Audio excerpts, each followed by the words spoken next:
Nothing prepares a mother for the chilling dread of a completely silent newborn. Little Leo had not uttered a single sound for 3 agonizing months. His eyelids remained permanently sealed shut. Specialists were baffled. But everything violently shifted the night. An enigmatic billionaire finally stepped into his isolated hospital room. Selina Hensley sat rigidly beside the neonatal incubator in room 422 of Seattle Presbyterian Medical Center, her posture stiff and defensive. Fluorescent lights buzzed mercilessly overhead, casting a sickly, pale glow across the sterile white walls. Her hands, trembling and stripped of their natural warmth, hovered just inches above the plexiglass barrier separating her from her infant son. Little Leo lay perfectly still, swaddled in a pastel blue hospital blanket. He was breathtakingly beautiful, possessing skin like polished porcelain and thick dark hair that curled elegantly against his forehead. Yet he was utterly terrifying. Since the exact moment he was pulled from Selina's womb via an emergency cesarean section 92 days ago, Leo had not made a single sound. No wailing cries accompanied his birth, no soft coos or fussing whimpers followed. Most horrifying of all, his eyes had never opened. Dr. Benjamin Wright, the hospital's leading pediatric neurologist, stood near the doorway with a thick, ominous manila folder clutched to his chest. He cleared his throat, a sound that shattered the heavy stillness of the room. "Selina," Dr. Wright began, his voice laced with practiced clinical empathy. "We have run every conceivable diagnostic, whole exome sequencing, comprehensive metabolic panels, continuous EEG monitoring. The results are profoundly contradictory." Selina did not tear her gaze away from her son. "Define contradictory, Doctor." "His core body temperature consistently hovers around 91 degrees Fahrenheit. Statistically, he should be in severe hypothermia, yet his tissue oxygenation is perfect. His resting heart rate is a staggering 28 beats per minute. When we attempt to introduce specialized infant formula through his feeding tube, his body violently rejects it. He is surviving purely on intravenous saline and the customized nutrient drip, but his cell regeneration is off the charts. It defies every known law of human biology." Selina finally turned her head, her exhausted, bloodshot eyes locking onto the doctor. "He is human, Dr. Wright. He is my son. I am not suggesting otherwise, Doctor." Wright sighed, running a hand through his graying hair. "But the ethics committee convened again this morning. Selina, you have to understand our position. Leo is completely unresponsive to auditory, visual, and tactile stimuli. He does not cry. He does not wake. He is, for all intents and purposes, in an idiopathic comatose state. The administration is pushing to transfer him to the Briarwood Palliative Care Facility. Keeping him in this intensive care unit is costing thousands of dollars a day, and frankly there is nothing more medical science can do for him here." "No." Selina's voice was a harsh, raspy whisper, but it carried the weight of absolute finality. "You are not moving him to a hospice. He is not dying. He's just waiting." Dr. Wright looked at her with profound pity before quietly exiting the room, leaving Selina to her solitary vigil. She leaned her forehead against the cool plastic of the incubator. Tears she thought she had long since exhausted began to prick the corners of her eyes. Her sister Samantha had echoed the doctor's sentiments just days prior, gently urging Selina to prepare for the inevitable. But Selina felt an undeniable magnetic pull toward her child. She knew deep within her very bones that Leo was fighting a battle no doctor could comprehend. Her mind drifted back to a rainy Tuesday in Portland, Oregon, exactly 1 year ago. She had been working as a restoration archivist at the Historical Society when a man walked into her dimly lit workspace. His name was Alexander Croft. He had been a breathtaking enigma, tall, impossibly graceful, and possessing an aura of ancient, terrifying authority that demanded immediate submission. His eyes were a striking, unnatural shade of obsidian, and his skin was perpetually cold to the touch. Their romance had not been a gentle courtship, it was a violent collision of souls.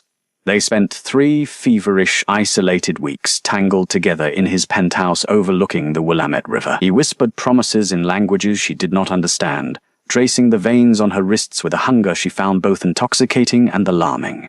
Then, on the morning she planned to tell him she felt different, that her body was going through unexplainable, rapid changes, he vanished. The penthouse was suddenly empty, stripped of all furniture and personal belongings. Croft Industries, his massive holding company, liquidated its regional assets overnight. He left no note, no forwarding address, nothing but a ghost-like memory, and a tiny, fluttering heartbeat taking root in Selina's womb. Selina had cursed his name through 9 grueling months of a brutal pregnancy that nearly drained the life out of her. She developed an intense aversion to sunlight, craved near-raw steaks, and suffered from crippling migraines. When Leo was born prematurely, wrapped in an unnatural chill and devastatingly silent, Selina knew instantly that Alexander had left her with a child that was only half human. A sudden, sharp drop in the hospital room's temperature violently yanked Selina from her memories. The digital thermometer on the wall plummeted from 72 to 58 degrees in mere seconds.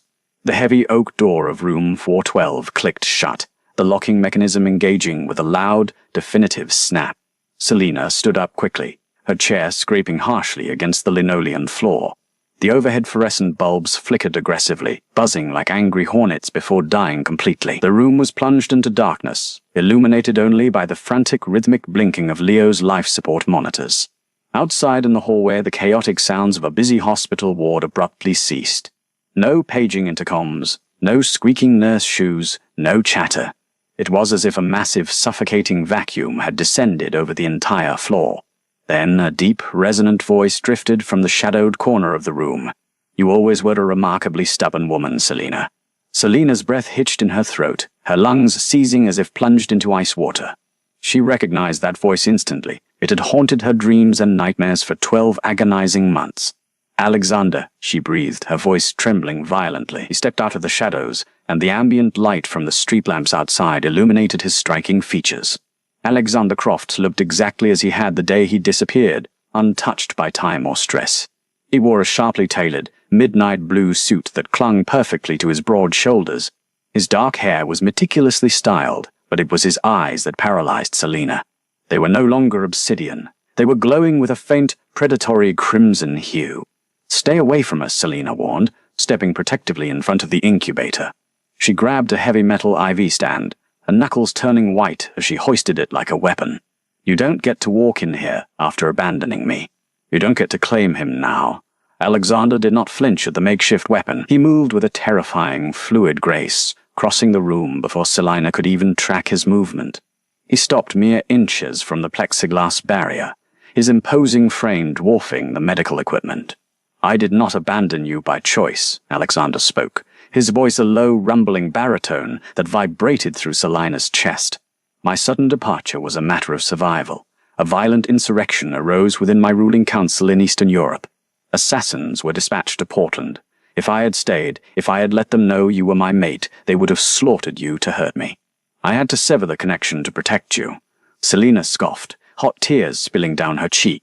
"Your mate? Insurrection? You sound completely insane, Alexander. You left me pregnant, alone, and terrified. Look at him." She pointed a trembling finger at the silent infant. "Look at what you did to him. The doctors think he's brain dead. He hasn't cried once. He hasn't opened his eyes." Alexander's gaze shifted to the baby. His expression, usually carved from cold marble, fractured slightly, revealing a flash of profound reverence. "Human doctors are entirely useless when it comes to royal blood," Alexander stated dismissively. "Royal blood?" Selina gripped the IV stand tighter. "I am the sovereign of the Nightfall Court, Selina. I am the Vampire King." He spoke the words not with arrogance, but with the weary weight of an ancient truth. "And this child, he is my heir, the first naturally born pureblood royal in over 6 centuries. Selina felt the room spin. The rational part of her brain, the archivist who dealt in facts and history, screamed at her to run, to hit the emergency call button. But the mother inside her, the woman who had survived an impossible pregnancy and stared at her inexplicably cold, silent baby, for 3 months knew he was telling the truth. It was the only terrifying explanation that fit. Alexander reached out, placing his large pale hand against the lid of the incubator. "He is not comatose, Selina. He is starving." "He gets specialized nutrients," Selina argued defensively. "They feed him through the tube. Human food is poison to his system. Even human milk would make him violently ill," Alexander explained, his glowing eyes fixed intensely on the tiny bundle. "He is operating in a state of deep hibernation, a biological defense mechanism to preserve his life force until he receives the sustenance his genetics demand." Before Selina could protest, Alexander effortlessly unlatched the heavy plastic hood of the incubator, tossing it aside as if it weighed nothing. The alarms instantly began to shriek, red lights flashing wildly as the sterile environment was breached. "Stop! You'll kill him!" Selina lunged forward, but an invisible, crushing pressure pinned her to the spot. She couldn't move her legs. She could only watch in sheer panic. Alexander reached into the crib and gently lifted the baby.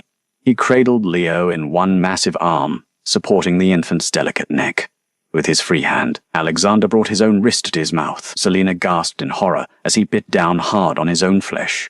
There was no blood, no messy spurts, only a thick, iridescent, dark ruby liquid that welled up perfectly at the puncture wound. "No, please," Selina sobbed, struggling against the invisible bind holding her. Alexander ignored her pleas. He gently pressed his bleeding wrist against the baby's pale, closed lips. For 10 agonizing seconds, nothing happened. The heart monitor continued its agonizingly slow beep, beep, beep. Then a sudden, violent shudder racked the baby's tiny frame. Little Leo's mouth parted. His small pink tongue darted out, tasting the ruby liquid. Instantly, his tiny hands, which had been balled into tight fists for 3 months, unfurled. He clamped his fingers fiercely onto Alexander's wrist, pulling it closer with a strength that defied his fragile appearance. The rhythmic beeping of the heart monitor violently accelerated. Beep, beep, beep, beep. The machine wailed, unable to comprehend the sudden spike in the infant's vitals. His core temperature reading on the digital display rapidly climbed 92, 95, 98.6. Alexander pulled his wrist away. For the first time since his birth, little Leo moved his head on his own. He tilted it upward, tracking the heat and scent of the man holding him. And then the impossible happened. Leo's eyelashes fluttered. The sealed lids slowly peeled back. Selina stopped struggling, her breath catching in awe as she stared at her son's face. His eyes were not the soft hazel she had imagined. They were a brilliant, piercing, luminous crimson, mirroring his father's perfectly.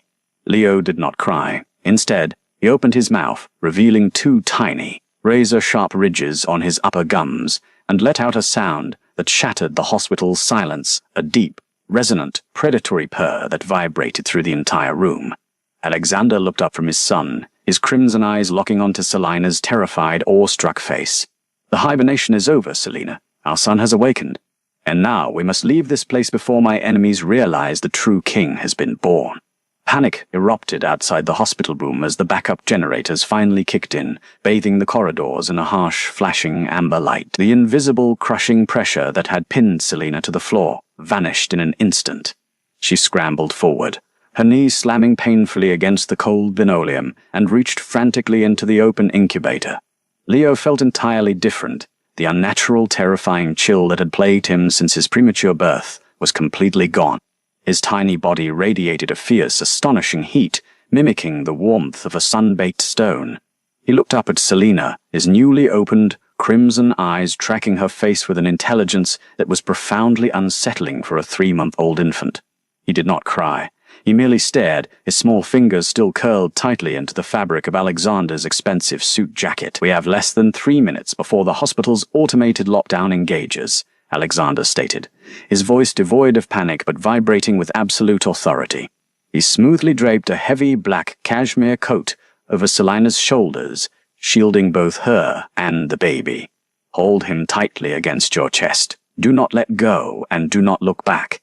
Selina had 1,000 questions, a million screaming demands for rational explanations, but the primal, maternal instinct to protect her newly awakened child overrode them all. She clutched Leo securely, wrapping the oversized coat around his fragile form. Alexander kicked the heavy oak door of room 422. He did not merely push it, he struck it with a devastating, localized force that ripped the steel hinges straight out of the reinforced drywall. The door crashed into the hallway with a deafening boom.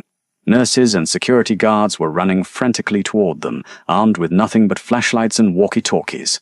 Alexander did not harm them. He merely raised his left hand, his crimson eyes flaring brighter. A wave of concussive, invisible energy rippled down the corridor. The hospital staff instantly collapsed against the walls, not dead but forced into a sudden deep unconsciousness. "Keep moving," Alexander instructed, his hand firmly gripping the small of Selina's back, propelling her toward the emergency stairwell. They descended 4 flights of concrete stairs in a matter of seconds. Alexander practically carried Selina, his movements a blur of terrifying, supernatural speed. that left her completely disoriented. When they burst through the ground floor exit doors, the freezing Seattle rain instantly soaked Selina's hair. A sleek, heavily armored black SUV idled aggressively at the curb, its engine producing a deep, guttural growl. A mountain of a man stepped out of the driver's side. He wore tactical gear over a tailored suit, his face scarred and his jaw set like granite. "My king," the man rumbled, bowing his head in profound respect before throwing open the rear passenger door. "Get in, Selina.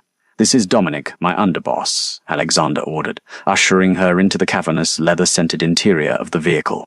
Alexander slid in beside her, pulling the heavy door shut, just as the wail of approaching police sirens pierced the night air. Dominic gunned the engine, and the SUV launched forward with neck-snapping acceleration, seamlessly disappearing into the chaotic, rain-slicked traffic of the metropolitan grid.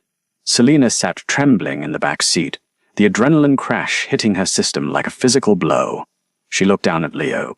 The infant was nestled against her chest, perfectly content, his glowing eyes studying the passing streetlights with serene curiosity. "You called him your underboss," Selina managed to whisper, her voice trembling as she looked at Alexander. "You said you were a king, but you run this like a syndicate." Alexander leaned back against the leather seat, his eyes dimming slightly from their aggressive crimson to a dark, dangerous maroon.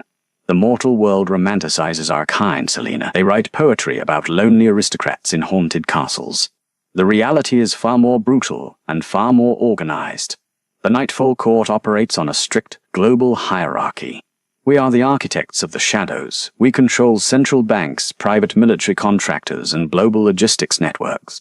It is a family ruled by blood, loyalty, and absolute violence. And for the last year, my family has been bleeding." "The insurrection you mentioned," Selina said, her archivist brain desperately piecing together the fragmented information.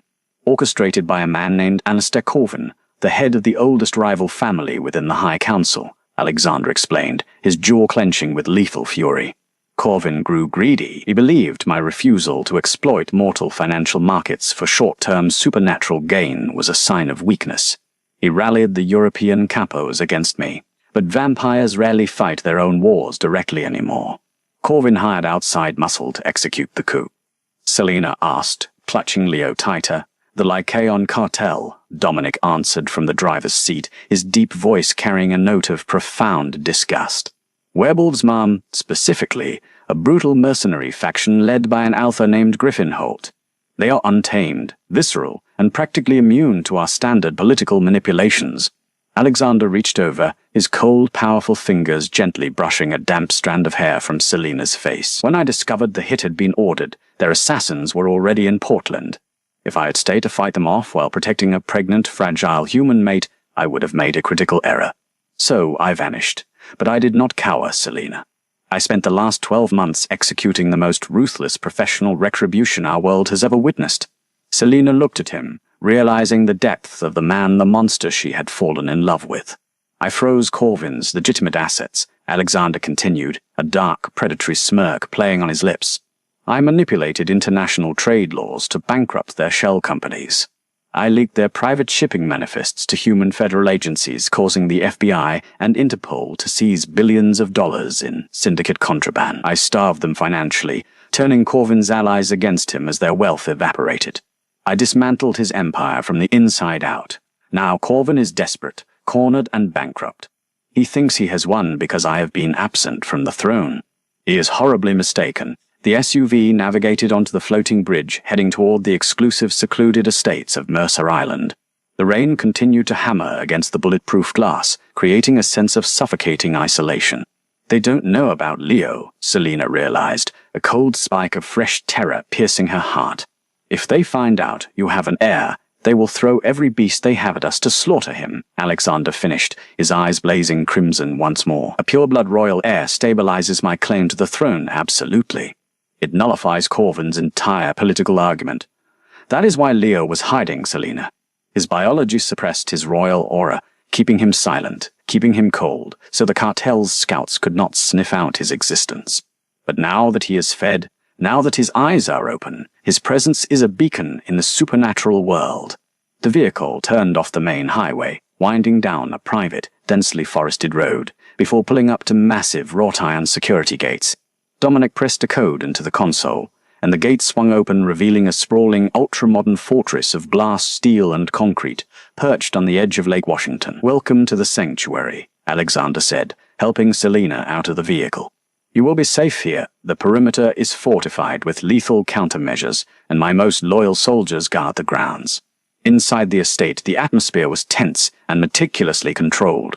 Armed guards in sleek dark suits patrolled the sweeping corridors. Selena was escorted to a massive reinforced master suite overlooking the stormy lake. Alexander brought her a heavy, silver chalice filled with warm, spiced broth, ordering her to drink and rebuild her strength. For the first time in a year, Selena felt a bizarre sense of peace.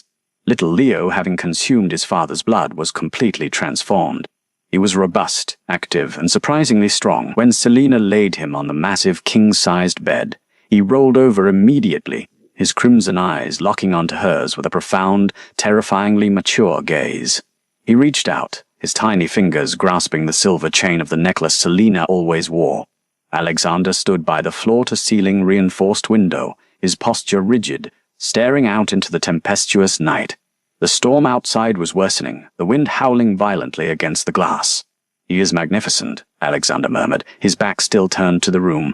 "He has your resilience, Selena. A lesser human would not have survived carrying him to term." "He needs a father, Alexander," Selena said softly, stepping up behind him. "Not just a king, not just a mob boss." "Oh." Alexander turned, his expression softening as he looked at the woman who anchored his chaotic existence. He reached out, pulling her flush against his chest. His body was cold, but the emotional heat radiating from him was overwhelming. "He will have everything. When this night is over, the Nightfall Court will recognize their queen, and the enemies of our family will be erased from history." Suddenly, the massive estate shuddered violently. The low, rhythmic hum of the ambient lighting instantly cut to a glaring, emergency red. A deafening klaxon alarm began to wail through the corridors. Alexander's head snapped up, his jaw tightening into a lethal snarl. "Dominic!" he roared, his voice projecting with supernatural volume that rattled the heavy wooden doors. The bedroom door flew open, and Dominic rushed in, clutching a heavy, modified tactical rifle. "Perimeter breach, my king. The western wall has been compromised. It's the Lycaon cartel, dozens of them. They bypassed the thermal sensors." "How?" Selena panicked, rushing to the bed and snatching Leo up into her arms. "They didn't bypass them," Alexander realized, his eyes burning like twin suns. "They brought enough bodies to overwhelm the automated defenses. Corvin knows I am here. He is making his final desperate play." A horrific, bone-chilling howl erupted from the lower levels of the estate.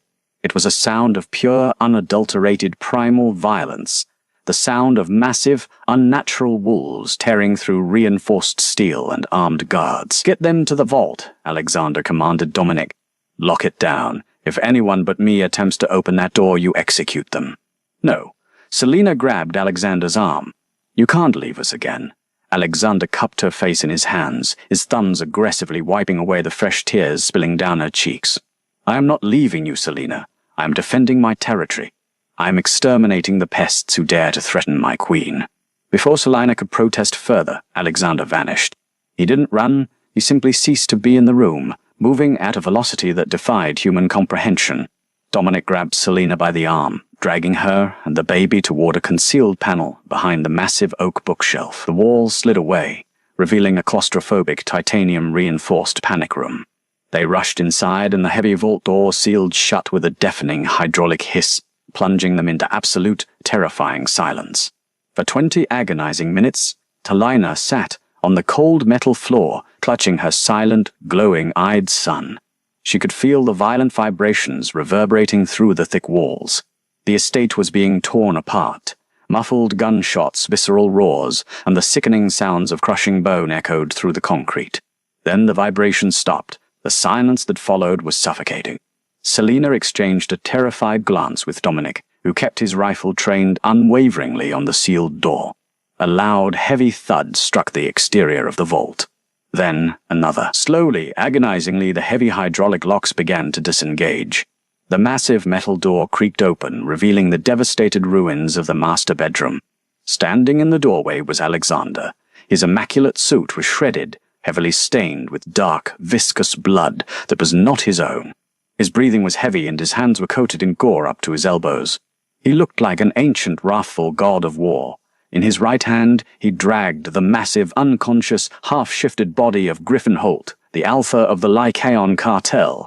The monstrous werewolf was severely broken, his jaw shattered and his massive limbs twisted at unnatural angles.